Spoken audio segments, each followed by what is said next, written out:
dengarkan Al-Fadhil Al-Mukarram Al-Ustaz Maulana Ridha. Salah ya, salah. Muhammad Ridha Maulana Malik bin Tahir. Sekali lagi Al-Ustaz Maulana Halaya Muhammad Maulana. Rela. Memang satu MC. Yang kita dengarkan penyampaian uraian hikmah Maulid Nabi Sallallahu Alaihi Wasallam yang akan disampaikan oleh Al-Mukarram Ustaz Muhammad Ridha Maulana bin Tahir. Pada beliau dengan hormat dipersilakan. Sallu ala Nabi Muhammad.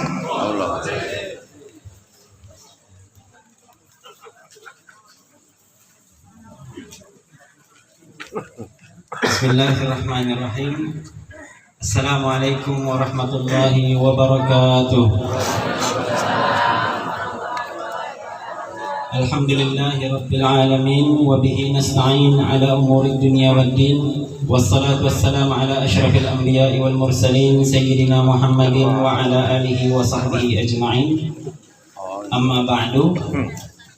Yang saya hormati Ustaz Lahzani sekaligus Sohibul Bait Ustaz Rusinan, dan kepada orang tua Ustaz yang mohon maaf yang sebesar-besarnya, yang saya tak bisa sebutkan namanya satu persatu dikarenakan saya tak ada yang kenal, tapi insya Allah kita semua termasuk daripada golongan umat Nabi Muhammad Sallallahu Alaihi Wasallam. Alhamdulillah, kita bersyukur kepada Allah Subhanahu wa Ta'ala yang masih memberikan kesempatan kepada kita untuk berkumpul di tempat ini, berselawat kepada Rasulullah, berzikir kepada Allah, merayu kepada Allah, berselawat kepada Nabi Muhammad Sallallahu Alaihi wa ala alihi wasallam, dengan tujuan yang tidak lain dan tidak bukan kita supaya mendapatkan rahmat daripada Allah Subhanahu wa Ta'ala yang Allah kucurkan kepada Nabi Muhammad sallallahu alaihi wa ala alihi wasallam. Salawat serta salam tidak lupa kita haturkan kepada junjungan Nabi besar kita Nabi Muhammad sallallahu alaihi wa ala alihi wasallam. Aksiru minas salah alayya fi lailatil gharra wa yaumil azhar. Perbanyaklah kalian berselawat kepadaku, kata Rasulullah, di malam Jumat dan di hari Jumat. Walaupun saat sekarang ini adalah akhir-akhir daripada hari Jumat, tapi insya Allah niat kita insya Allah dilipat gandakan oleh Allah Subhanahu wa Ta'ala berkat kumpulnya kita di tempat ini, kumpul bersama orang-orang yang baik, melakukan hal yang baik, berkumpul di tempat yang baik, insya Allah kebaikan daripada Allah Subhanahu wa Ta'ala turun pada tempat ini. Amin ya rabbal hadirin yang dirahmati oleh Allah Subhanahu wa Ta'ala. Rutinitas kita berselawat kepada Nabi Muhammad sallallahu alaihi wasallam seperti yang difirmankan oleh Allah di dalam Al-Qur'anul Karim, innallaha wa malaikatahu yusalluna 'alan nabi ya ayyuhalladzina amanu sallu 'alaihi wa sallimu taslima. Saya hanya ingin membahas satu ayat ini. Di dalam ayat ini Allah Subhanahu wa Ta'ala mengawali dengan huruf taukid, penguatan daripada Allah sekaligus penegasan daripada Allah Subhanahu wa Ta'ala bahwasanya Allah Subhanahu wa Ta'ala berselawat kepada Nabi Muhammad sallallahu alaihi wasallam. Salatu minallah al-imdad. Salawat daripada Allah Subhanahu wa Ta'ala itu adalah kucuran rahmat daripada Allah Subhanahu wa Ta'ala kepada Nabi Muhammad sallallahu alaihi wasallam. Wassalatul malaika al-istimdad. Salawatnya malaikat meminta rahmat daripada Allah Subhanahu wa Ta'ala. Yang pertama yang mau saya bahas, salat Allah Subhanahu wa Ta'ala.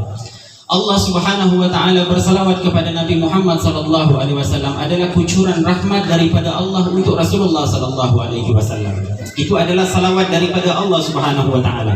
Kita jangan pernah membayangkan di dalam pikiran kita bahwasanya salawatnya Allah kepada Rasulullah sama dengan salawat apa yang kita lakukan kepada Nabi Muhammad sallallahu alaihi wasallam. Maha suci Allah Subhanahu wa taala yang tak sama dengan semua makhluk Allah Subhanahu wa taala. Kita ini berselawat kepada Rasulullah, meminta rahmat melalui wasilah Rasulullah kepada Allah Subhanahu wa taala.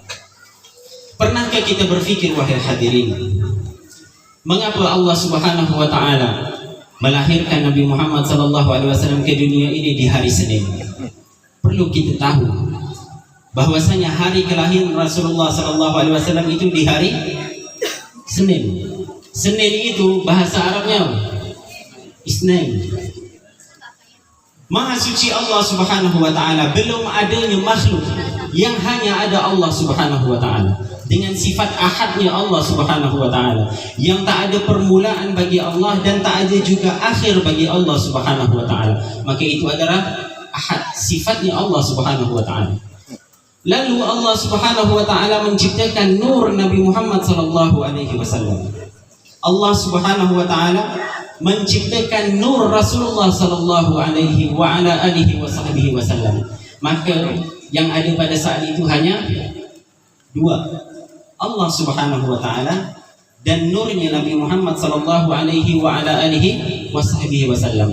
Karena itu hari Senin itu dinisbahkan dengan Allah Subhanahu wa taala yang hanya ada dua, yaitu Allah Subhanahu wa taala dan nurnya Nabi Muhammad sallallahu alaihi wasallam.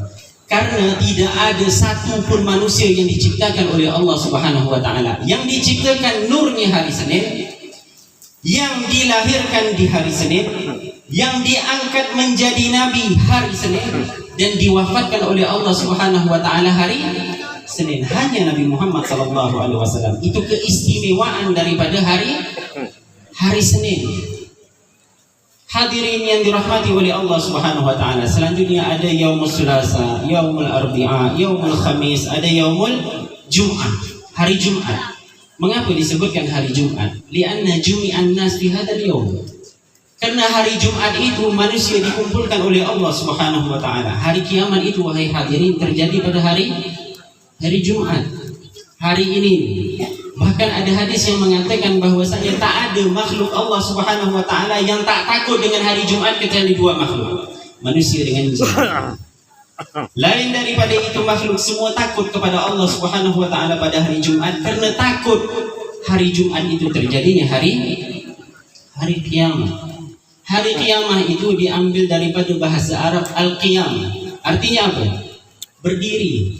Tak ada satu manusia pun daripada kita nanti di hari kiamat yang duduk, wahai hadirin. Tak ada kita duduk selesa macam ini. Semua kita berdiri di hadapan Allah Subhanahu wa taala menunggu dihisab oleh Allah Subhanahu wa taala. Semuanya tanpa terkecuali. Mengharapkan rahmat daripada Allah Subhanahu wa taala. Makanya yaumul qiyamah itu diambil dengan bahasa qiyam, artinya berdiri. Tak ada manusia yang duduk di hari kiamat. Semua menunggukan rahmat daripada Allah Subhanahu wa taala. Selanjutnya, wa malaikatah. Malaikatnya Allah Subhanahu wa taala. Malaikatnya Allah Subhanahu wa taala itu beda dengan kita, wahai hadirin. Malaikat itu diciptakan oleh Allah daripada nur. La ya'sunallaha ma amarahum wa yaf'aluna ma yu'marun. Dia tak pernah bermaksiat dengan Allah dan selalu melakukan apapun yang diperintahkan oleh Allah Subhanahu wa taala. Ini malaikat berselawat kepada Rasulullah sallallahu alaihi wasallam jauh sebelum kita ini diciptakan oleh Allah Subhanahu wa taala. Jauh sebelum alam semesta ini diciptakan oleh Allah Subhanahu wa taala. Salawatnya malaikat itu kepada nurnya Rasulullah sallallahu alaihi wasallam. Jadi malaikat itu melihat Rasulullah banyak dapat rahmat daripada Allah Subhanahu wa taala. Malaikat itu berselawat kepada Rasulullah, mengharap rahmat yang Allah berikan kepada Rasulullah dia dapat juga. Jadi yang mengajarkan kita untuk dapat keberkahan daripada Rasulullah itu siapa? Malaikat-malaikatnya Allah Subhanahu wa taala. Mereka berselawat kepada Nabi Muhammad sallallahu alaihi wasallam. Jadi wahai hadirin, di dalam Al-Qur'anul Karim Allah Subhanahu wa taala berfirman, "Wa ma arsalnaka illa rahmatan lil alamin." Tidaklah kami utus engkau wahai Muhammad melainkan menjadi rahmat kepada besok bisa kawan-kawan semua alam semesta. Asy-Syaikh Mutawalli Sya'rawi beliau mengatakan Allah Subhanahu wa taala berfirman di dalam ayat ini, akhir ayatnya Allah gunakan kata alamin yang artinya jamak daripada alam. Jamak itu artinya banyak alam. Alam itu wahai hadirin yang saya sebutkan, alamul malakut, alam para malaikat, alamul jamadat yang keras-keras kayak batu-batu itu, gunung ganang dan yang lain sebagainya. Alamul nabatat, alam tumbuh-tumbuhan, alamul ins, alam manusia, alamul jin, alam kubur. Semuanya alam itu mendapatkan rahmat daripada Allah Subhanahu wa taala tanpa terkecuali. Tanpa terkecuali. Semuanya mendapatkan rahmat daripada Allah karena Allah berfirman, "Wa ma arsalnaka illa rahmatan lil alamin." Semua alam mendapatkan rahmat daripada Rasulullah sallallahu alaihi wasallam. Alam kubur wahai hadirin. Alam kubur